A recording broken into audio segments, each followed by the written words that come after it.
같이 따라합시다. 소금이요 빛이라. 우리 옆에 있는 분들과 인사할 때 소금이 됩시다. 그럼 빛이 됩시다. 이렇게 인사합시다.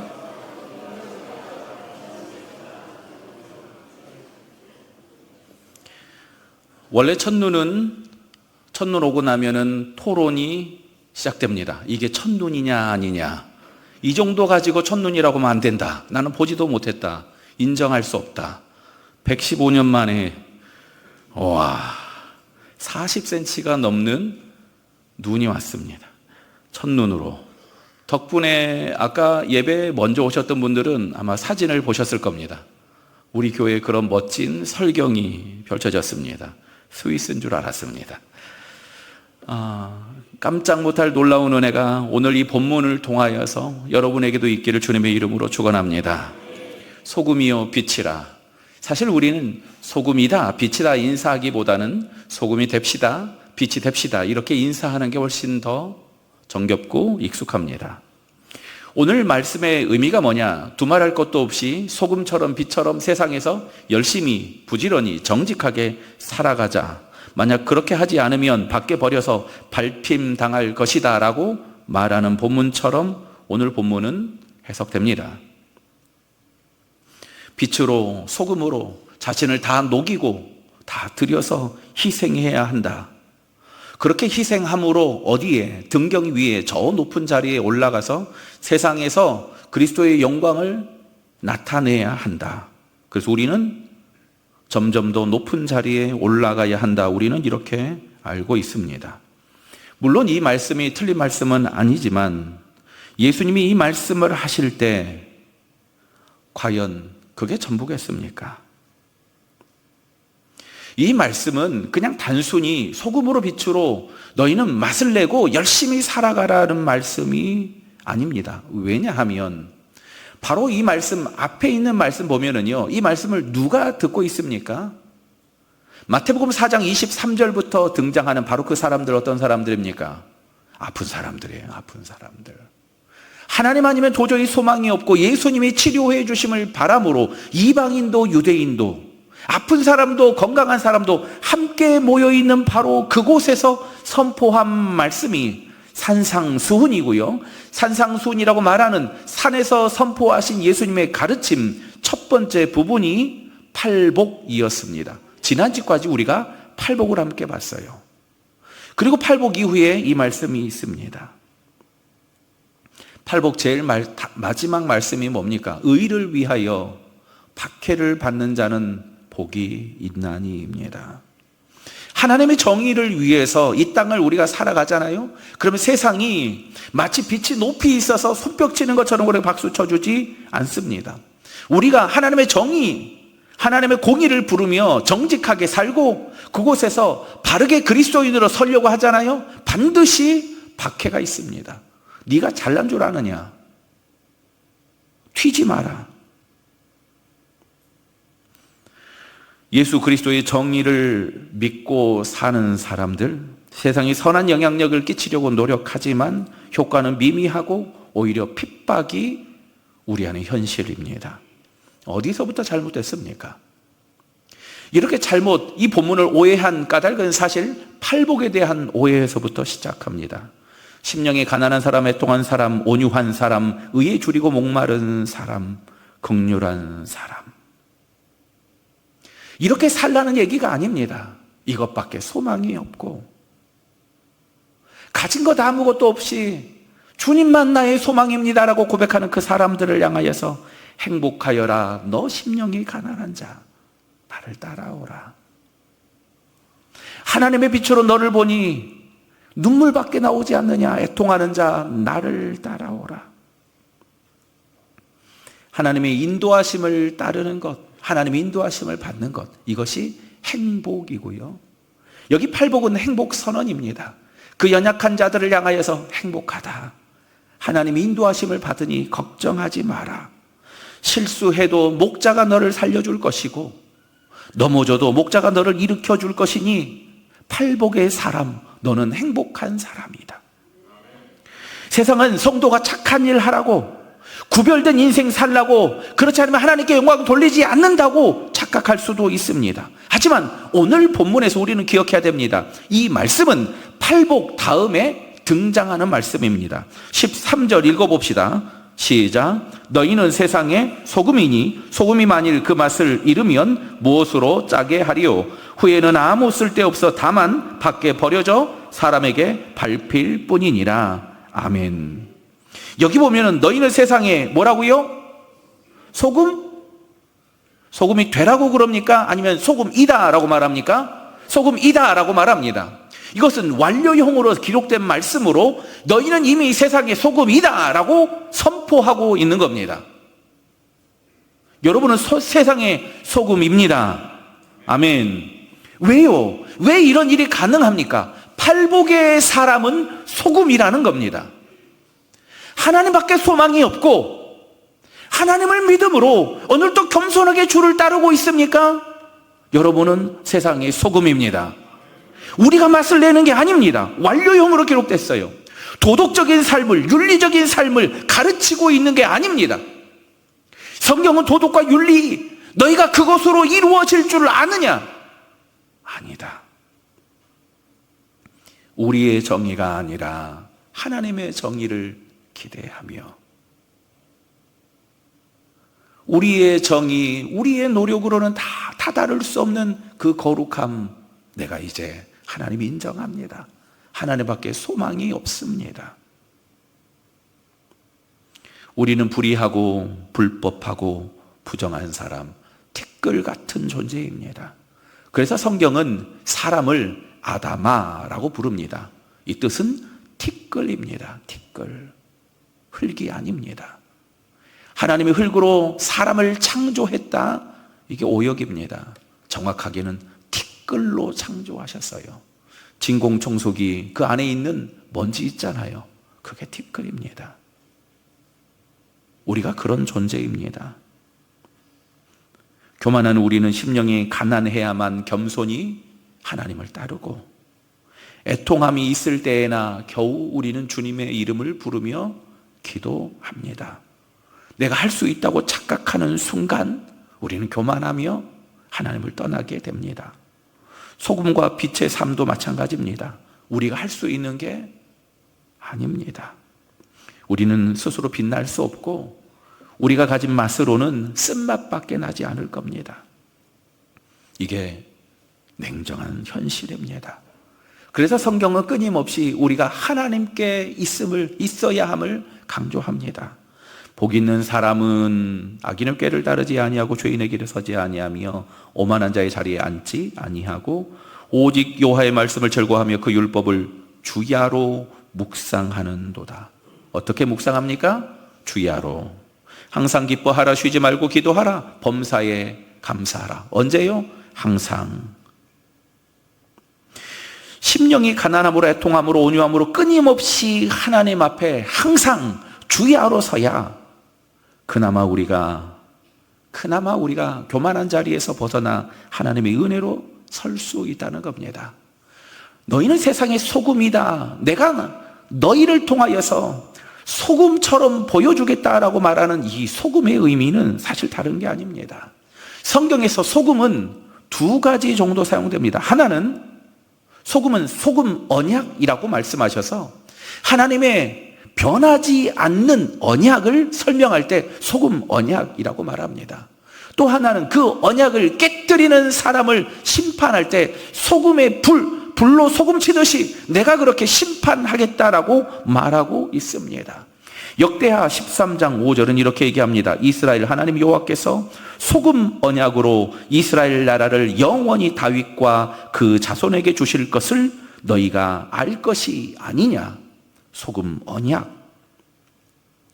소금은 수천 년이 지나도 그대로 소금입니다.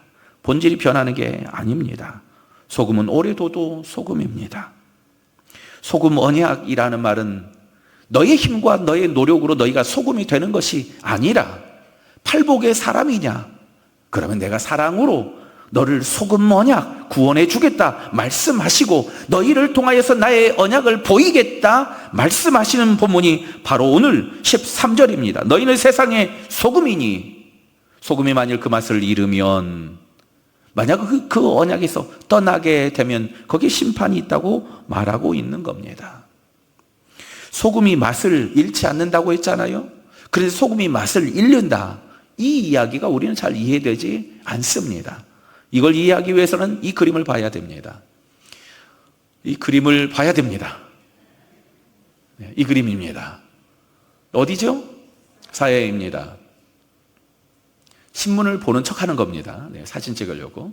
오른쪽 발바닥을 보시면은 뭐가 있어요? 뻘이 있죠. 네. 저기 아래가 뻘입니다. 네. 저기는 갈릴리에서 내려온 물이 요단강을 따라 흘러서 여기 사해로 갑니다. 우리는 당연히 아는 우리의 상식으로는 여기는 당연히 썩어야 되는데 썩지 않고 대신 이렇게 소금물로 둥둥 떠 있습니다. 그러면 갈릴리 물은 짜냐? 짜지 않습니다. 요단강 물은 짜냐? 안 짭니다. 사해는 왜 짜냐? 다음 그림 보여주세요. 이것 때문에 짭니다. 이게 뭡니까? 딱 봐도 아시겠죠? 소금 덩어리들입니다. 그런데 이건 나중에 이 옆으로 해서 모여서 소금 덩어리가 저렇게 보이는 거고요. 아래 암염, 이 바위가 다 소금이에요. 그러니까 그게 녹으면서 바닷물보다 10배나 더 짠 겁니다. 그래서 사람도 그 위에 뜰 수 있습니다. 여러분이 이렇게까지 말해도 잘 이해를 못할 것 같아서 오늘 여기 준비했습니다. 이게 뭐죠? 이게 소금인지 아닌지 어떻게 아십니까? 먹어보면 압니다. 끝나고 나서 맛보시기 바랍니다. 엄청 씁니다. 쓰도록 짭니다. 사실 이 뒤에 불이 연결되어 있어서 여기 불을 켜면요 밖으로 빛이 새어 나옵니다. 소금이니까 보이는 겁니다. 돌이면 안 보이는 겁니다. 그럼 이걸 어떻게 쓰냐? 이스라엘에서는 이 암염을 캐다가 썼어요. 우리는 여기 서해 쪽에서 염전을 통해서 소금을 얻잖아요. 이스라엘은 이렇게 암염들이 사해에 있거든요. 이걸 캐서 가지고 옵니다. 어떻게 써요? 흙이 많은데 이걸 쓰는 방법이 여인들은 잘 알더라고요. 남자들은 어떻게 합니까? 깨요. 부수고 가루를 만들어서 합니다. 하지만 여자들은 압니다. 이걸 어떻게 쓰냐? 물에 담굽니다. 물에 담그면 하룻밤 정도 물에 담그면은 이 짠 소금기가 빠집니다. 짠 소금기가 빠지면 나머지 돌 뭐예요? 쓸 데 없어 다만 밖에 버리는 겁니다. 여기서 중요한 것은 소금의 역할을 못하면 너희는 저주받는다라고 말하는 게 아닙니다. 성도는 너희는 세상의 소금이다. 내가 소금 언약으로 내가 너희를 여기까지 인도했고 내가 너희를 통해서 할 일이 있다라는 겁니다. 소금이 만일 그 맛을 잃으면 내 스스로 낼 수 있는 그 쓴맛이 아니라 하나님 때문에 낼 수 있는 하나님의 은혜의 맛을 우리가 내야 되는 겁니다. 우리가 노력해서 맛을 내는 게 아닙니다. 우리는 노력으로 세상을 썩게 할 수 없습니다. 하나님만 하실 수 있습니다. 팔복의 사람으로 주님을 따라가고 심령의 가난함으로 애통함으로 온유함으로 의에 줄이고 목마름으로 긍휼함으로 너희가 살아가다 보면 그 인생 소금 같은 인생이라 말씀하여 주시는 겁니다. 일부러 가난해지고 맨날 울고 내가 정의의 선포자가 되어서 이야기하는 게 아닙니다. 이건 나의 의고 나의 자랑입니다. 하나님이 주신 행복, 변치 않는 언약, 이게 소금의 사람입니다. 하나님이 그 변치 않는 소금 언약으로 우리를 사랑하여 주시고 불러주시니 내가 하나님의 사랑의 증거 소금입니다. 본문 어디에도 부패를 막아라 말하지 않습니다. 그저 우리가 하나님의 사람으로 소금으로 여기 하나님의 언약의 증거로 살게 되면요 우리를 통하여 하나님이 우리가 있는 곳에 맛을 내고 변화되게 하여 주실 것입니다. 내 모습이 부족하지만 영원히 변치 않는 하나님의 소금 언약, 하나님의 구원은 절대 실패하지 않습니다. 이게 소금입니다. 내가 소금이다. 내가 소금이다. 내가 하나님의 언약의 증거요. 내가 하나님의 사랑의 증거다. 이게 소금입니다. 구원은 내가 노력해서 얻는 게 아닙니다. 성경은 무슨 도덕체계 아닙니다. 열심히 착하게 살아라 말하지 않습니다. 그리고 나서 얘기합니다. 14절 같이 읽습니다. 너희는 세상의 빛이라. 산 위에 있는 동네가 숨겨지지 못할 것이요 너희는 세상의 빛이라. 원래 이 빛에 관한 말씀은 요한복음 1장 1절부터 얘기합니다. 태초에 말씀이 계시니라. 이 말씀이 하나님과 함께 계셨으니 이 말씀은 곧 하나님이시니라 라고 말씀하시며, 천지를 창조하신 하나님이 5절에 이렇게 얘기합니다. 빛이 어두움에 빛이 돼 어두움이 깨닫지 못하더라. 빛이 어두움에 빛이 돼. 뭐가 어둠입니까? 가장 중요한 이 질문은요, 창세기 1장을 가르치면서 제가 강조했던 이야기입니다. 어둠은 빛이 없으면 그걸 어둠이라고 합니다. 뭐가 없으면 어둠이라고요? 빛이 없으면 어둠입니다. 빛 대신 하나님이 없으면 어둠입니다. 나의 노력과 나의 열심으로 해서 되는 게 아닙니다. 왜냐하면 어둠이기 때문입니다. 내가 착하게 살면, 내가 노력하면 안 될 게 없다. 이건 바리새인들의 이야기입니다. 그들은 스스로 자격이 있다고 생각하고 내가 열심히 살면 하나님이 나를 인정해 주실 것이라고 착각했습니다. 하지만 우리는 어둠입니다. 성경 어디에도 너희가 열심히 살면 빛이 된다라고 말하지 않습니다. 성만찬의 의미 뭡니까? 예수님의 그 생명 내 안에 담아. 우리가 그래서 성만찬을 하는 겁니다. 예수님의 그 생명 내 안에 담아 내가 예수님의 생명으로 살게 하시고, 예수님의 그 사랑 내가 먹어 하나님 이제 내가 누군가에게 밥이 되게 하여 주시옵소서. 누가 나를 무시하면 왜 그렇게 억울합니까? 사람이니까 그렇지요. 그런데 그때 기억합시다. 주님, 내가 밥입니다. 네가 나를 씹냐? 먹어라. 그 이야기가 얼마나 어렵습니까? 요한복음 12장 46절에 보면 나는 빛으로 세상에 왔나니 무릇 나를 믿는 자로 어둠에 거하지 않게 하려 함이로라. 빛으로 세상에 오셔서 어둠 가운데 살고 있는 사람들을 부르십니다. 어둠 가운데 살고 있는 우리를 부르십니다. 여기 어둠에 관한 이야기를 이해하려면 바로 15절을 한 번 더 읽어봐야 됩니다.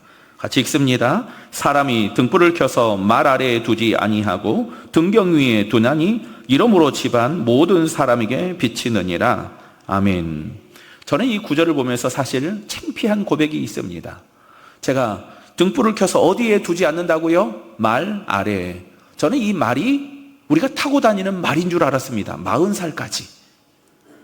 그럴 것도 그럴 게 등불을 켜서 말 아래에는 안 두잖아요. 뜨거우니까. 그냥 그런 줄 알았어요. 그림 한번 보여주세요. 라고 말하면 그림을 바로 보여주시면 됩니다. 이게 등불입니다. 저렇게 새까만 이유가 뭐냐? 올리브유를 저기다 담으면 자꾸 셉니다. 제가 가지고 왔습니다. 성경 공부 때 같이 봤는데 마태복음 25장에 보면은 열처녀 비유 보면은요, 등불 들고 가잖아요. 이게 등잔입니다. 똑같은 겁니다. 이게 코팅이 안 됐어요. 유액이 안 발라져 있습니다. 그러니까 이거 붓는 대로 저렇게 새까맣게 다 흘러나옵니다. 하지만 불은 켜집니다. 다음 그림. 네, 이게 말입니다. 말. 뭐 같아요? 타고 다니기는 어렵겠죠. 한 말, 두 말 할 때 그 말입니다. 말 대박으로 이렇게 얘기하면 훨씬 더 쉬울 텐데, 말 대박 아래 두지 아니하나니, 그렇게 말하지 않고 말 아래 두지 아니하나니, 이게 말입니다. 덮어서 그 빛을 꺼버리지 않을 거란 얘기입니다. 그 다음 그림 보여주십시오. 어디 둡니까? 등경 위에 두나니. 여기가 등경입니다. 이스라엘 가보면은 여기 일반 가옥에 사람 머리보다 조금 더 높은 곳에 이렇게 등경들이 있습니다. 높이 두는 까닭은 잘 보이라고. 중요한 것은 내가 열심히 살면 하나님이 나를 높여주시고, 아니 내가 높아지고 그렇게 빛이 드러날 것이다 라고 말하는 게 아닙니다. 내가 높아지면 교만입니다. 하나님이 높아지시면 하나님이 영광을 받습니다. 하지만 내가 높아지면 교만하게 됩니다. 16절 보면 이같이 너희 빛이 사람 앞에 비치게 하여 그들로 너희 착한 행실을 보고 하늘에 계신 너희 아버지께 영광을 돌리게 하라. 이것 때문에 사실 결정적으로 우리는 오해합니다. 너희 착한 행실을 보고 하늘에 계신 너희 아버지께 영광을 사람들은 안 돌립니다. 왜요? 우리가 착한 일을 하면 사람들은 누구를 칭찬합니까? 나를 칭찬하지요. 나를. 야, 너 수고했다. 목사님 수고하셨습니다. 우리의 착한 행실로는 하나님이 영광을 안 받습니다. 언제 이렇게 영광을 받습니까? 언제냐면 나 같은 사람이, 자격이 되지 않고 조건이 안 되는 너 같은 사람이 어떻게 그 일을 할 수 있느냐? 야, 하나님 살아계시나 보다. 야, 너 보니까, 네가 그 일 하는 거 보니까 하나님 살아계시는가 보다. 이렇게 하나님께 영광을 돌리게 된다는 겁니다. 우리가 착한 행실을 하고 높은 자리에 올라서 우리가 예수 믿는 사람으로 높은 자리에 있으니까 하나님 영광 받으십시오, 이게 아니라는 겁니다. 자격이 되지 않는 연약한 사람, 부족한 사람, 그럼에도 불구하고 그렇게 섬기고 사랑하고, 우리 성도들 가운데도 그런 분들이 계십니다. 가끔 성도들이 헌금을 보면서 눈물 흘릴 때가 있습니다. 어떻게 이렇게 헌금하십니까? 가끔 성도들의 봉사를 보며 말리고 싶을 때가 있습니다. 그렇게까지 안 해도 됩니다.